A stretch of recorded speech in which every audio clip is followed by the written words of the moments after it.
Jaggedcoat's Secret, Chapter 12. As the leaves slowly started turning orange, the air gradually became colder, and prey populations started to dwindle. Nettle came back with less and less food and got a bit skinnier. However, Maggot was used to the lack of eating. "We're running out of time," Nettle sighs, placing a vol into their small fresh kill pile. "The weather is getting colder, and it's hard for me to hunt during leaf fall specifically.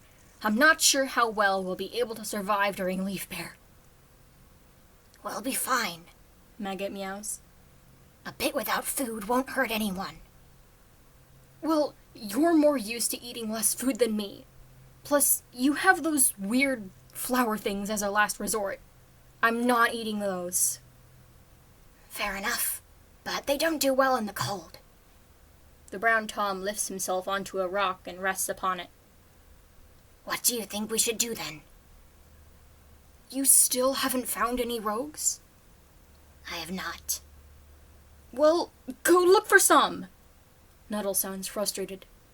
"I'm starving, and we need more help hunting." "Will do."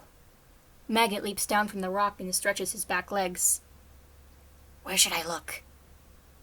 "I don't care.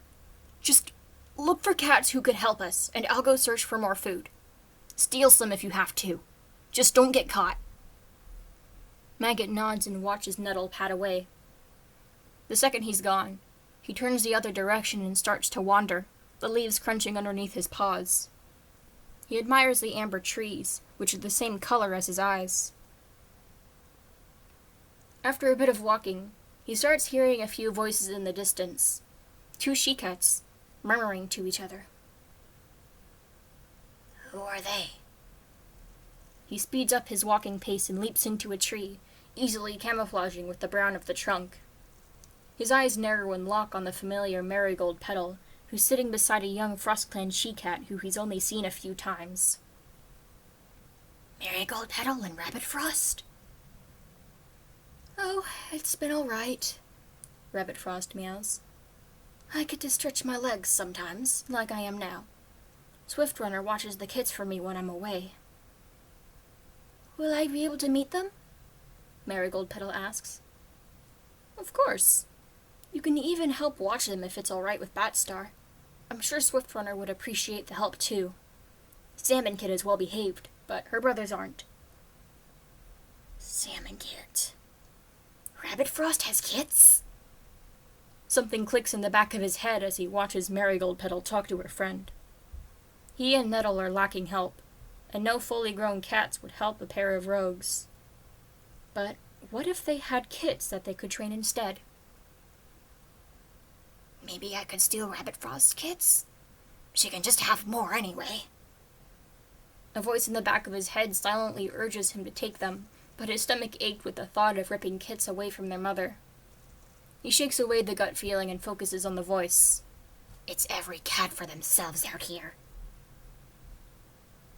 "Listen, I should probably go back to check on them. You can come if you'd like, but Hot Kit is kinda shy." "Oh, it's all right. I should probably try and catch something. It was nice seeing you, Rabbit Frost. I hope Swift Runner is being a good father to your kits." "Oh, he is. Don't you worry about us." They gently headbutt each other, and Rabbit Frost walks off, leaving Marigold Petal to be what she thinks is being alone. She looks down at her paws and sighs a little, almost as if she were upset. Maggot felt a twang of sadness for her, but he shakes it off quickly. "I can't show any weaknesses anymore. Now, I need to follow Rabbit Frost and find out where these kids are." "Jaggedcoat?" He jumps, startled, realizing that his tail has been loosely hanging down for her to see. "What are you doing here? You were exiled." "My name isn't Jaggedcoat anymore," he spat. Bitter from being found, he leaps down from the tree and lands in front of her. "Tell me where Rabbit Frost keeps her kits." "What? Why?" She backs away a little, startled. "I'm not gonna let you hurt them." She eyes Maggot's ribs, and it suddenly makes sense to her.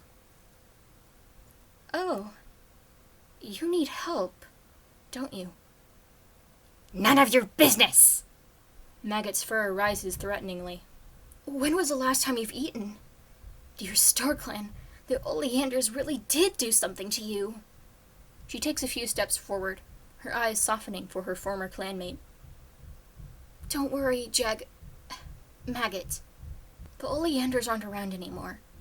Right after your exile, we picked them all and burned them. Maggot's eyes widen. Well, thank goodness I picked one before I left. I thought something like this would happen. I'm not here for flowers. Maggot, I'm not going to lead you to Rabbit Frost's kits. In a way, I see them as my own. I doubt I'll ever have kids myself, but I care for Rabbit Frost so much that she and her kin feel like my family. Maggot steps back a little. How's my family? Her face falls a little, and she slowly looks away. Acorn Branch is doing good. What about Beaver Flesh? Buzzard Cry? Buzzard Cry is fine too. He's kinda shut down after you left, though. Turns out he's gay, though. He came out shortly after you left. Who knew? Maggot felt a huge pain swell up in his chest, and it must have shone through his eyes. Maggot, I'm sorry. I shouldn't tell you anymore.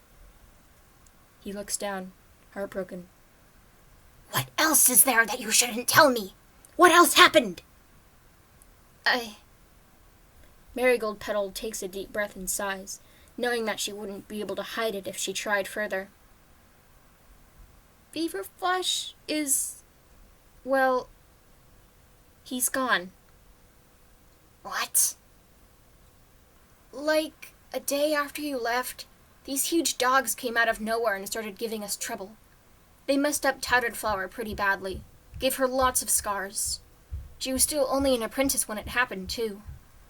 These dogs would show up at random for the next moon, and nobody could really defeat them. But Beaver Flesh eventually brought the dogs down Mothermouth Cliff, but with the exchange of his life. He died a hero, but he is living on in his kits. Maggot didn't feel any sadness towards his lost brother. Of course he died a hero. Oh, what a perfect, heroic Tom. His legacy will forever live on. Wow, everyone loves Beaver Flesh, despite him calling me a parasite. Maggot softly trembles with fury.